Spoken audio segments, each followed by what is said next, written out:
Lord, sabi ko, iniyakan kita, pinagdasal kita, pinangutang kita, isinugal kita. For what? Wala lang.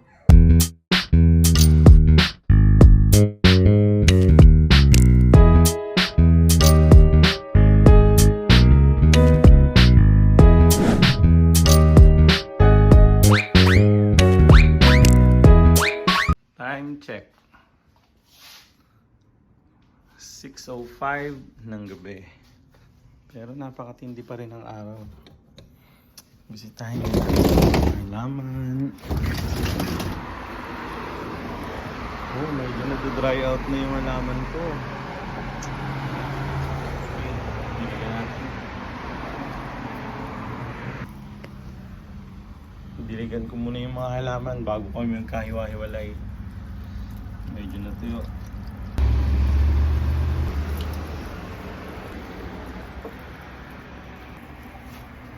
Kamatis ko tuyo na. I mean, ito ang tanim kong kamatis. Hindi ng sikat ng araw. Grabe.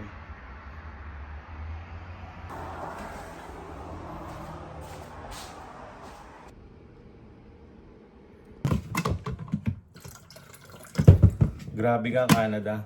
Ginulat mo talaga kami ngayong August. Marami kaming mga temporary foreign worker na ginulat mo.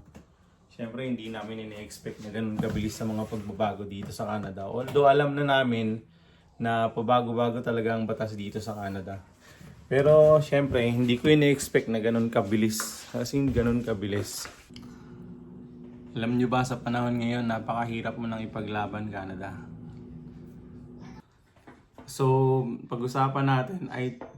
Teka, mali. Parang hindi na natin kailangan pag-usapan. Babahagi ko na lang sa inyo kung ano yung feelings ko ngayon, yung sitwasyon ko ngayon. Kasi I'm sure na alam nyo na kung ano yung mga bagong pasabog ng IRCC, yung tinatawag ng mga breaking news. Yan, yung na mga nangangamban tulad ko. Kasi kailangan ko mag-renew ng contract ngayong April. Although April pa naman, meron lang akong 8 months na dapat is kampante na ako kasi kinuha na ng employer ko yung work permit ko para i-renew.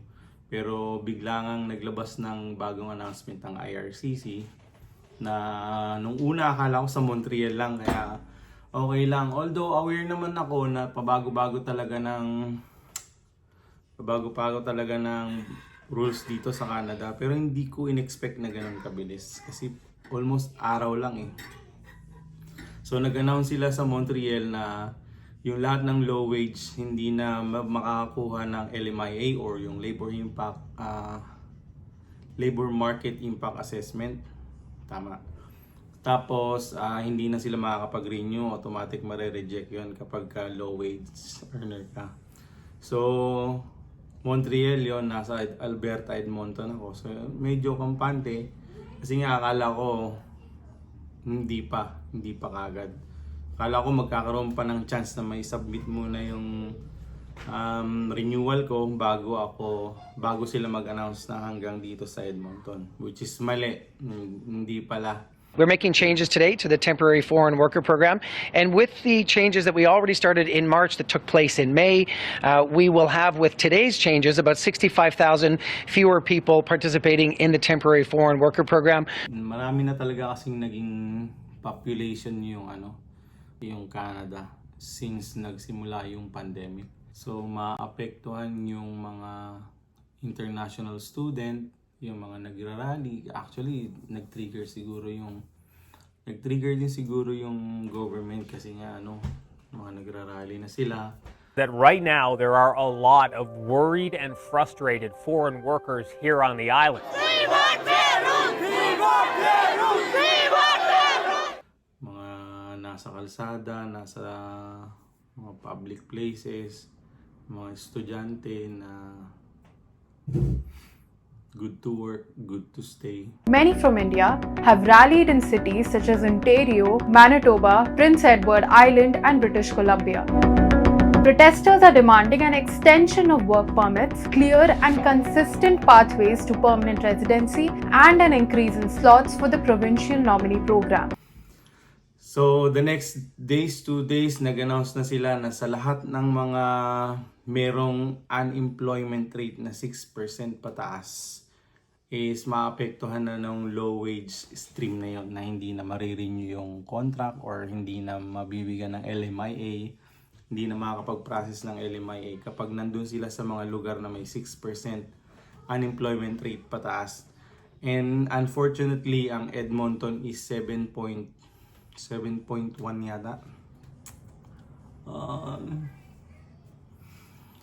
Nakakapanghinayang kasi matagal kong plinano, matagal kong pinangarap na makasama yung pamilya ko habang nagtatrabaho. So, galing kami sa mga iba't ibang bansa. Nakasama ko dito lang sa Canada. Dito ko lang sila nasubaybayan na pumapasok sa school araw-araw after ko mag-work. Tapos pag uwi ko ng bahay, may hug and kisses ako sa mga bata. Alam mo yun? So, hindi lang yun eh. Kasi yung effort, yung iniwan mong trabaho before, yung hindi pa nga ako bayad sa mga utang namin eh. Tapos biglang nag-announce ng gano'n ng IRCC. So talagang breaking, hindi lang breaking yung news, break my heart, break my dream. Ayoko kasing magkahiwa-hiwalay ulit kami ng mga anak ko. Ayoko lumaki sila na hindi ko sila, kung pwede lang, kaya kasi kung nagpunta ng Canada, ayoko nung lalaki sila na magkakahiwalay kami. So, hindi ko alam kung ano mangyayari, kaya akala ko dito na kami sa Canada. Kasi ngayong mga moment na to, meron pa rin pangamba na uuwi kami ng Pinas. Although, syempre, sabi nga nung mga ibang mga kasama kong temporary foreign worker, walang uuwi hanggat may pag-asa pa, may magagawa pang paraan. Oo, syempre, hindi naman tayo pwedeng mag-stay dito. Hindi tayo pwedeng mag-risk ng walang status. Kaya, worst come to worst, uwian or may mga chances naman na balik ibang bansa ulit. O kaya bumalik na lang ulit dito. Kaya matanda na tayo eh, para bumalik ulit dito eh. Or pwede naman kasi may mga provinces pa naman na mababa ang unemployment rate. So pwede namang baka sakali doon. Kaya lang, syempre binaba na rin nila yung percentage ng mga workforce na kukuhanin ng employer. Na dati is from 30, naging 20, ngayon ginawa na lang nilang 10. Tapos kung may ma-renew man or may chances na ma-renew, stay na lang nila is 1 year. So, 1 taon na lang silang mag-i-stay sa kontrata. Sobrang bilis lang nun. Kasi hindi mo napapansin kapag nagtatrabaho ka, sobrang bilis. Bahay, trabaho, day off. Ganun lang naman ang buhay dito sa Canada eh. Yun nga. Sa mga kinalulungkot ko, syempre may mga tropa tayo dito na nag-tourist visa, nagbabaka sakali. Yung tourist visa, dapat valid pa silang humanap dito ng work at mag-stay hanggang February 28, 2025. So, sumunod na balita after ng temporary foreign worker low wage stream. Kinabukasan, binalita na rin nila. So, yun. Sobrang heartbreaking talaga. Kaya naman, hindi ko alam kung saan kami pupulutin. Pero, ang masasabi ko lang is, hindi ko hayaang magkahiwa-hiwalay ulit kami. Kung uuwi man kami ng Pinas, sama-sama. So, mag-i-start kami all over again. Or kung hindi, tatry kong maghanap sa ibang mga province. Saskatchewan, British Columbia, ayan, mga mababa ang unemployment rate niyan. So let's see. So sa ngayon wala pa akong ibang maisip kasi sobrang lutang ako. Ilang araw na akong lutang na ano bang mangyayari sa amin dito. Lord, sabi ko, iniyakan kita, pinagdasal kita, pinangutang kita, isinugal kita. For what? Wala lang. Alam ko naman na hindi lang ako or yung pamilya namin ang may ganitong sitwasyon, pero syempre, para sa kanila may mga worst pa. Merong, alam mo yun. Kaya lang mga nagsugal kasi sila eh. Nag-risk sila, nagbaka sakali sila. Nangarap sila para sa family nila. Hindi naman kami pumunta rito para yun. Kami mga temporary foreign worker na pumunta dito. Nangarap lang din kami tulad ng mga nauna. Although aware naman talaga kami na dito sa Canada papalit-palit sila ng rules. Ganun lang sila kabilis magpalit ng rules. Kaya naman nila pinatupad yan kasi nga yung mga syempre bilang nasa Canada ka, priority nila talaga is Canadian. Yung people of Canada, yung citizen, yung permanent resident, para sa kanila yung mga trabaho na ganyan. Naintindihan naman namin yun. Pero yung magpatupad ka agad na one snap parang tauwi na kayo. parang magsiuwi na kayo. Parang ganun ang nangyayari. So, kaming mga hindi prepared, talagang worried syempre. Dun sa mga nakapag-PR na kagad, nakahabol, ang Canada para sa inyo. Kaya, to God be the glory. So, ganyan nga. So, meron pa naman akong kulang 8 months actually. 8 months. Itong ngayong nag-video ako, may 8 months pa ako. So, inaasahan ko na magkakaroon pa ng pagbabago kasi as per the news, after 90 days, sabi, i-review ulit yan ng ESDA. So, yung maapektuhan ng low wage stream, i-review ulit nila kung magkakaroon ulit ng pagbabago. So, yun yung mga isang inaasahan ko. Baka sakali na bago man ako ma-expired, makahabol pa ng renew ulit ng status kasi syempre hindi yung employer ko for sure hindi naman yan magbibigay ng ng high wage salary sa mga katulad namin. Nag-work lang kami sa Tim Hortons. Yung high wage na yun kasi pang manager na yung sahod na yun eh. Parang ilang manager yung papasahurin niya.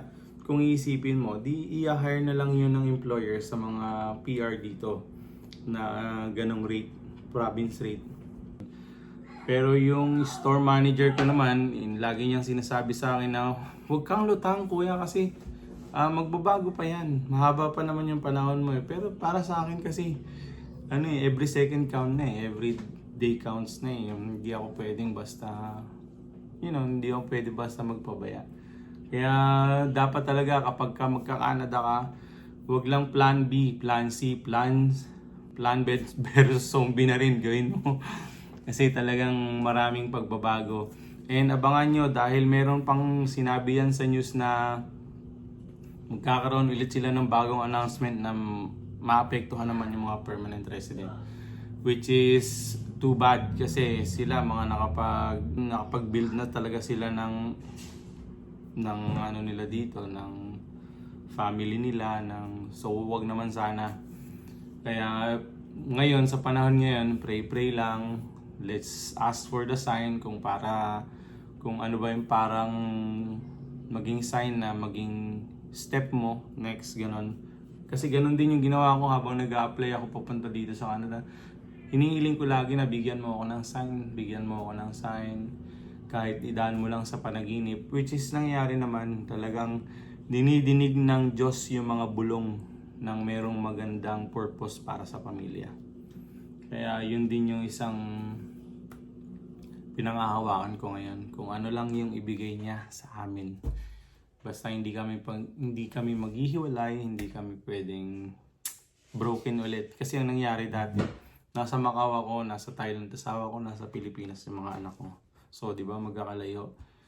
So, yun yung nagbigay sa amin ng lakas ng loob mag-asawa para magpursige na makarating dito. Ngayon, marami kaming mamimiss kung magkakahiwalay kami na hindi ko nakakayanin. Kaya ano man ang mangyari, kung uwi man sila ng Pinas, uwi na din ako. Magsisimula siguro kami ng maliit na negosyo. Ganun, bahala na. Pero being a dad, being a father, being a provider, I will never give up on my family. So, maraming salamat. Ibinahagi ko lang sa inyo kung ano yung yung sitwasyon naming mga temporary foreign worker dito sa Canada.